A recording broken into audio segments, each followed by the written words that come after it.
उत्तराखंड में आपके साथ मैं हूं कंचन डोगरा और आइए सबसे पहले आपको खबर बताते हैं पिथौरागढ़ की। पिथौरागढ़ के धारचूला में नेपाल की दादागिरी देखने को मिली है। जी हां, यहां काली नदी में तटबंध बनाने में लगी हुई भारत की पोकलैंड मशीन और नागरिक इनको जो इस मशीन को चला रहा शख्स उस नागरिक को नेपाली नागरिकों ने जब्त कर लिया। इस दौरान नेपालियों ने पोकलैंड ऑपरेटर उसके साथ बदतमीजी भी की है। घंटों नेपाली नागरिकों ने भारतीय पोकलैंड मशीन और उसके ऑपरेटर को जो उसको चला रहे थे बंधक बनाकर रखा है। जानकारी मिलने पर भारतीय प्रशासन के दखल देने के बाद यहां पर पोकलैंड मशीन और उसके ऑपरेटर को नेपाली नागरिकों ने छोड़ा है। तो वहाँ पे दांत गिर गया था मेरा, मैं इधर से ऊपर ही को ले जा रहा था वहीं से मशीन को, तो मेरा दांत गिर गया था। मैंने बोला इसको इधर को, उसने प्यार से बुलाया, मैंने बोला दे ही देगा, फिर क्या वो करेगा। उसने उधर ही फिर खींच दिया मेरे को डायरेक्ट मशीन की चैन में आके, फिर उल्टी बदतमीजी से गाली करने लग गए। मैंने बोला यार मेरी क्या गलती उसमें, मैं तो काम करने आया हूँ जैसे आप लोग वैसे। तो फिर ये बदतमीजी करने लग गए थे। बढ़ते हैं आगे, टिहरी की खबर जानिए जहां पर भैतौगी के ग्रामीणों ने बाहरी लोगों की जमीन खरीद फरोख्त पर अब रोक लगाने का फैसला लिया है। ग्रामीणों का कहना है कि भैतौगी जिससे सटे हुए इंडियान गांव में मेडिकल कॉलेज का निर्माण किया जाना है। इसको लेकर इन दिनों बाहरी लोगों के द्वारा जमीन की खरीद फरोख्त के लिए गांव का रुख किया जा रहा है। कुछ ग्रामीणों को बहला फुसलाकर जमीन की खरीद फरोख्त की गई है, लेकिन अब ग्रामीणों ने बैठक करके फैसला लिया है कि बाहरी लोगों को जमीन नहीं बेचेंगे। गांव का कोई भी व्यक्ति या बाहर से कोई शख्स आएगा तो उसको जमीन नहीं बेचेगा। अगर ऐसा किया जाता है तो सामूहिक फैसला लेकर उसके खिलाफ उचित कार्रवाई की जाएगी। जगह है जहाँ पे मेडिकल कॉलेज बन रहा है, इंडिया है उस जगह का नाम। उसके नियर अबाउट है शार्दुला पट्टी की सब लोगों की ज़मीन भैंतोगी में आती है। तो वहाँ के लिए हमने सब लोगों को आपस में हमने कंप्रोमाइज़ किया था, आपस में बैठ के एक मीटिंग की थी कि हम किसी को भी 1 इंच ज़मीन नहीं देंगे। खबर हरिद्वार से जहां पर लक्सर के स्टोन क्रशर में कर्मचारी की संदिग्ध हालत में मौत हो गई है। 22 साल के जॉनी का शव स्टोन क्रशर में लटका हुआ मिला है। हालांकि परिजनों ने हत्या की आशंका जताई है। लक्सर कोतवाली पहुंचकर परिजनों ने खूब हंगामा किया। परिजनों ने युवक की हत्या की आशंका जताते हुए पुलिस पर लापरवाही का आरोप लगाया। पुलिस मामले की जांच कर रही है। हत्या की गई हमारे भाई की। हमारे पास हमें जब फोन किया गया है कि आपके भाई के साथ ऐसा हो गया, हमें वो मिला नहीं वहां पे हत्या की आशंका, और वहां पे उनको लेके चले गए वहां पे रुड़की। जब हम वहां पहुंचे तो हमें कोई नहीं मिला कुछ भी, और ना हमें डेड बॉडी दिखा रही है। क्या करता था वो? कहाँ? कांटे पे मुंशी का काम करता था वहां पे, लगभग 4 साल से उनके साथ काम करता था। यूपी के पीलीभीत में 3 खालिस्तानी आतंकी ढेर कर दिए गए हैं। पीलीभीत में एनकाउंटर के बाद उत्तराखंड में भी अब अलर्ट जारी कर दिया गया है। उधम सिंह नगर में पुलिस चेकिंग कर रही है। खटीमा, रुद्रपुर, बाजपुर में पुलिस अलर्ट है। नानकमत्ता, काशीपुर में अलर्ट पर पुलिस, बढ़ाई गई जिलों की सुरक्षा। यूपी में लगी सीमाएं जो हैं, जो यूपी से लगती सीमाएं हैं उत्तराखंड की, वहां पर सुरक्षा बल बढ़ा दिया गया है।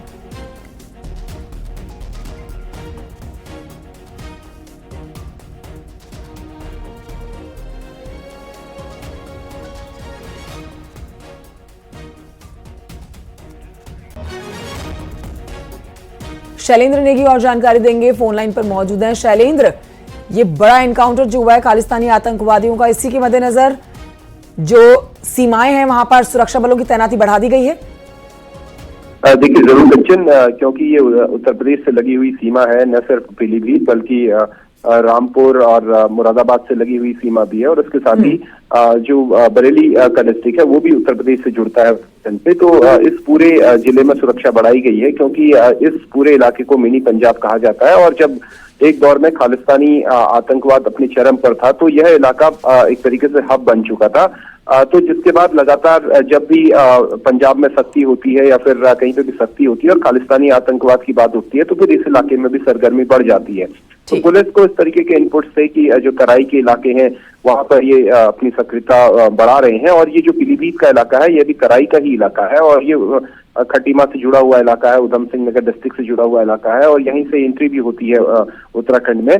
तो यहाँ पर सुरक्षा बढ़ाई गई है, और विशेष तौर पर जो सिख इलाके हैं वहां पर सुरक्षा बढ़ाई गई है, ताकि कहीं पर भी जो खालिस्तानी आतंकी अगर कहीं पे छिपे हुए हैं तो उनकी भी तलाश की जा रही है। उसके साथ ही जो जिलों की सुरक्षा है बॉर्डर्स पे वो बढ़ाई गई है ताकि कोई और आतंकी जो है वो न छिपा हो, इसकी तफ्तीश की जा रही है। बहुत शुक्रिया आपका जानकारी के लिए शैलेंद्र नेगी। और आइए आपको बताते हैं, ऋषिकेश एम्स के पास बैराज कॉलोनी में रविवार शाम को अचानक से राजाजी पार्क से निकलकर हाथी आ गया। हाथी ने एक गूंगे शख्स को सूंड से उठाकर पटक भी डाला। गनीमत रही कि शख्स की जान किसी तरह से बच गई। घटना के बाद से बैराज कॉलोनी के लोगों में दहशत का माहौल है। फिलहाल जंगली हाथी मीरा बहन की कुटिया से होता हुआ गंगा की ओर निकल गया है। हाथी के जाने से कॉलोनी के लोगों ने अब राहत की सांस ली है। और बेटा क्या खतरनाक है यार ये तो। कोटद्वार के कालागढ़ इलाके में सिंचाई विभाग की केंद्रीय कॉलोनी को जल्द ही ध्वस्त किया जाएगा। जी हां, सिंचाई विभाग की केंद्रीय कॉलोनी है जिसे जल्द ही ध्वस्त किया जाना है। इसके लिए प्रशासन ने कवायद शुरू कर दी है। प्रशासन की ओर से कॉलोनियों में अवैध रूप से रह रहे लोगों को घर खाली करने के लिए नोटिस भेजे गए हैं। कालागढ़ में रामगंगा बांध परियोजना के लिए फॉरेस्ट से जमीन ली गई है, जिसे अब वापस वन विभाग को लौटाने की कवायद चल रही है। नोटिस मिलने के बाद से इलाके में लोगों की चिंताएं बढ़ गई हैं। ग्रामीणों की मांग है कि सालों से सैकड़ों परिवार इन कॉलोनियों में बसे हुए हैं। ऐसे में कॉर्बेट टाइगर रिजर्व का सीमांकन किया जाए जिससे लोगों को राहत मिल सके। कालागढ़ में जो इस समय निवास करने वाले मजदूर वर्ग, व्यापारी वर्ग के लिए नोटिस बांटे गए हैं। नोटिस में 15 दिन के अंदर आवास खाली करके उनका अपना जो दुकान है वो खाली करके विभाग को सौंपने के लिए कहा गया है। जो लोग वहाँ दशकों से रह रहे हैं उनको अचानक इस तरह से नोटिस बांटना, तब जबकि हमारा मांग थी कि वन विभाग कॉर्बेट नेशनल पार्क का सीमांकन होना चाहिए। खबर चमोली से, जहां पर कड़ाके की ठंड पड़ रही है। ऊंचाई वाले इलाकों में तापमान माइनस तक पहुंच गया है, जिसकी वजह से पानी भी अब जमने लगा है। तस्वीरें आपके सामने हैं। ये पानी जम चुका है, पानी की पाइपलाइन भी जम गई है। पानी जमने से लोगों को भी दिक्कत आ रही है, पानी नहीं पहुंच रहा है उनके घरों तक। पूरा जिला शीतलहर की चपेट में है।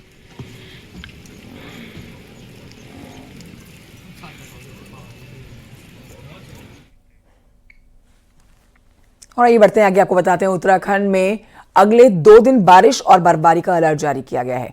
2500 मीटर से ऊपर के ऊंचाई वाले इलाकों में बर्फबारी हो सकती है और कई जगहों पर हल्की बारिश का पूर्वानुमान भी जताया गया है।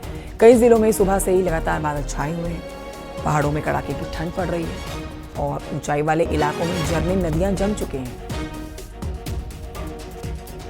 दीपांकर इस खबर पर और जानकारी के साथ लाइव हमारे साथ मौजूद है। दीपांकर भट्ट, ये बहुत ही महत्वपूर्ण हो जाता है प्रदेश के लोगों तक बताना कि अगले 2 दिन बारिश और बर्फबारी हो सकती है, जिसको लेकर अलर्ट जारी किया गया है। इस पर संपूर्ण जानकारी दें। बिल्कुल कंचन, जिस तरीके से अभी तक नवंबर और दिसंबर बीता है, खासतौर पे शहरों में या बाकी पहाड़ी जिलों में भी, तो बादल ना होने की वजह से वो एहसास नहीं है। लेकिन हाँ, आज कई जिलों में बादल लगे हैं, मौसम खराब है जिसकी वजह से ठंड बढ़ी है। मौसम विभाग का ये पूर्वानुमान है कि आज और कल 2 दिन हल्की फुल्की बूंदाबांदी कई जगहों पर होगी। 2500 मीटर से जो ऊपर के इलाके हैं, जिनमें केदारनाथ, बद्रीनाथ और तमाम ऊंचाई वाले इलाके आते हैं, वहां पर बर्फबारी होगी। सीजन क्योंकि एंड की तरफ है, ईयर एंड की तरफ है और वीकेंड की तरफ है, तो तीनों चीजों को देखते हुए यहाँ पर जाहिर तौर पर टूरिस्ट बड़ी संख्या में पहुंचेंगे। और मैं अपने कैमरा पर्सन से कहूं तो मौसम विभाग में इस वक्त अगर आज की बात करें तो आज का जो मैक्सिमम टेम्परेचर पहुंचने की उम्मीद है वो 21 डिग्री सेल्सियस और जो न्यूनतम तापमान रहेगा वो 60 डिग्री सेल्सियस। और पहाड़ी इलाकों में टेम्परेचर और भी कम रहेगा। तो मौसम विभाग का अभी बातचीत करेंगे मौसम विभाग से कि आने वाला जो कुछ दिन रहेंगे, खासतौर वीकेंड तक किस तरीके का मौसम उत्तराखंड में रहेगा। लेकिन हाँ, बादल लगने से, मौसम बदलने से जो ठंड का एहसास खासतौर पर पहाड़ों में लोगों को होता है वो बढ़ा है। दिक्कतें यहाँ पर जरूर बढ़ेंगी ठंड बढ़ने से। मैदानी जिलों में धुंध है, कुहासा है, इसकी वजह से भी यहाँ पर लोगों की दिक्कतें बढ़ेंगी। और 2 दिन के लिए फिलहाल कहा गया है कि हल्की फुल्की बूंदाबांदी और मौसम खराब रहेगा। लेकिन हाँ, जो दिसंबर का एंड जिस तरीके का होता है कंचन, वो मौसम बदलने से जरूर यहाँ पर वो पूरा माहौल महसूस किया जा सकता तो है। ये जानकारी उन लोगों के लिए दीपांकर बहुत खास है जो अब देखिए अपना न्यू ईयर सेलिब्रेट करने के लिए उत्तराखंड पहुंच रहे हैं। उनको बहुत ज्यादा ठंड का सामना करना पड़ सकता है। बहुत शुक्रिया आपका जानकारी के लिए। बढ़ते आगे, आपको बताते हैं बीजेपी के ऑब्जर्वर प्रत्याशियों का पैनल बनाकर अब लौट आए हैं। अधिकांश पैनल में जो नाम सुझाए गए हैं उसमें उम्रदराज नेता ना के बराबर हैं, यानी कि अब निकायों में भी यूथ का दबदबा नजर आएगा। रिपोर्ट देखिए।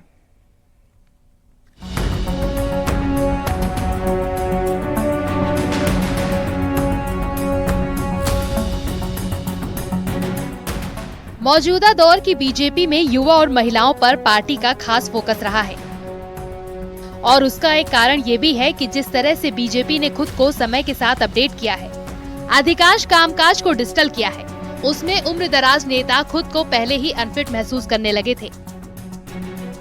आम चुनाव से लेकर विधानसभा चुनाव में जो पैटर्न नजर आता है उसमें युवाओं को तरजीह ज्यादा दी गई है। अब निकाय चुनाव में भी कुछ यही देखने को मिल रहा है। पार्टी ऑब्जर्वर्स ने जो नाम का पैनल सुझाया है उसमें कोई 60 साल उम्र वाला प्रत्याशी आपको देखने को नहीं मिलेगा।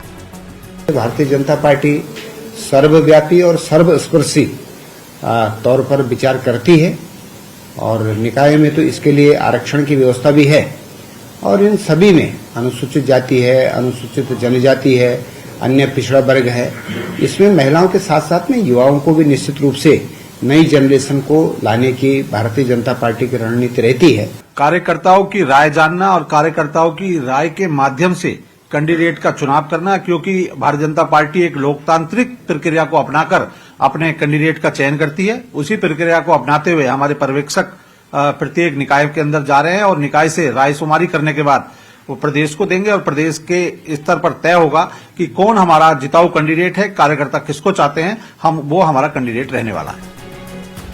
दूसरी ओर निकायों में कांग्रेस भी कमोबेश इसी लाइन पर आगे बढ़ रही है। ये बात अलग है कि कई जगह पार्टी को दमदार कैंडिडेट खोजे नहीं मिल रहे, लेकिन दावेदारों के जो नाम आ रहे हैं उनमें यूथ की भरमार है।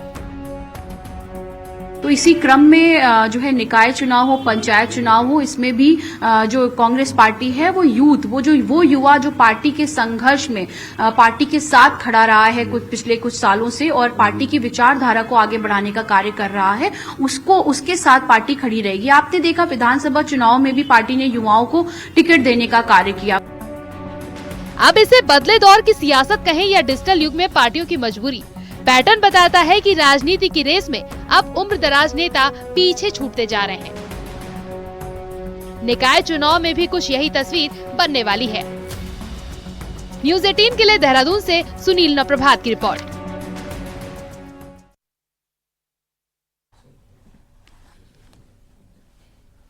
खबर रामनगर से है, जहां पर क्रिसमस को लेकर रिजॉर्ट्स में खास तैयारियां की गई हैं। इसके साथ ही क्रिसमस के लिए स्पोर्ट्स एडवांस में रिजॉर्ट्स जो हैं वो बुकिंग शुरू हो चुकी है।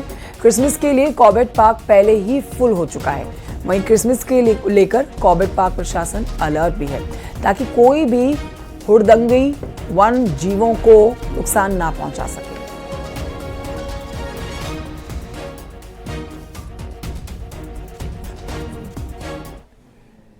जो क्रिसमस और क्रिसमस ईव है उसमें काफी सारे रिजॉर्ट्स एक अच्छे पैकेज के साथ में काम कर रहे हैं और काफी सारे रिजॉर्ट्स में एक अच्छी बुकिंग्स आ चुकी हैं क्रिसमस की, और उम्मीद करते हैं कि क्रिसमस कॉर्बेट में बहुत अच्छी तरह मनाया जाएगा और ऑलमोस्ट सब रिजॉर्ट्स में ऑक्यूपेंसी अच्छी रहेगी। जो अभी तक की बुकिंग ट्रेंड्स चल रहे हैं उस हिसाब से हमारा कॉर्बेट क्रिसमस पे पैक हो जाएगा। और इसके लिए कॉर्बेट टाइगर रिजर्व के सभी जोन और जो रात्रि स्थगन है वो फुल हो चुका है। और जो जहाँ तक तैयारियों की बात करें तो होटल में और इस तरह के वन क्षेत्र में लोग प्रवेश न करें, इसके लिए हमारी तरफ से टीमें बनाई गई है जो रात्रि गश्त करेंगी और अगर ये साइलेंट जोन का उल्लंघन होता है तो उसमें कड़ी कार्रवाई भी की जाएगी। तो क्रिसमस और नए साल के जश्न के लिए चक्राता में भी तैयारियां जोरों पर है, लेकिन पर्यटक स्थल चक्राता में इस बार नए साल का जश्न कुछ मीठा तो कुछ फीका भी रह सकता है। रिपोर्ट देखिए।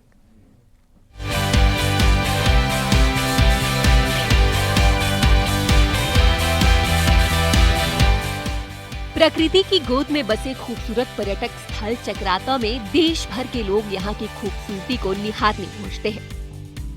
क्रिसमस और नए साल के मौके पर चक्राता पर्यटकों से गुलजार रहता है। यही वजह है कि हर साल नवंबर और दिसंबर के महीने में यहाँ के सभी होटल पैक हो जाते हैं। लेकिन इस बार मामला थोड़ा उल्टा है। नए साल और क्रिसमस के मौके पर ना तो वीकेंड की छुट्टी पड़ रही है और ना ही अभी चक्राता में पर्यटकों के लिए मनचाही बर्फबारी नजर आ रही है। यही वजह है कि स्थानीय कारोबारियों के चेहरे पर अभी मायूसी और उम्मीद दोनों झलक रही है। तो जिस हिसाब से क्वारीज आनी चाहिए थी उस हिसाब से भी क्वारी नहीं आई है।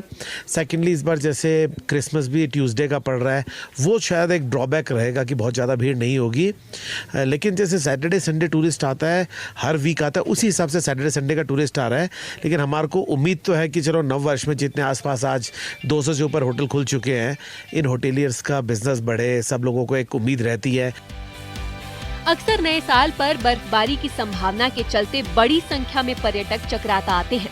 कारोबारी बड़ी शिद्दत से अच्छी बर्फबारी होने का इंतजार कर रहे हैं। मौसम विभाग ने भी दिसंबर के लास्ट में पहाड़ों पर अच्छी बर्फबारी होने की आशंका जताई है।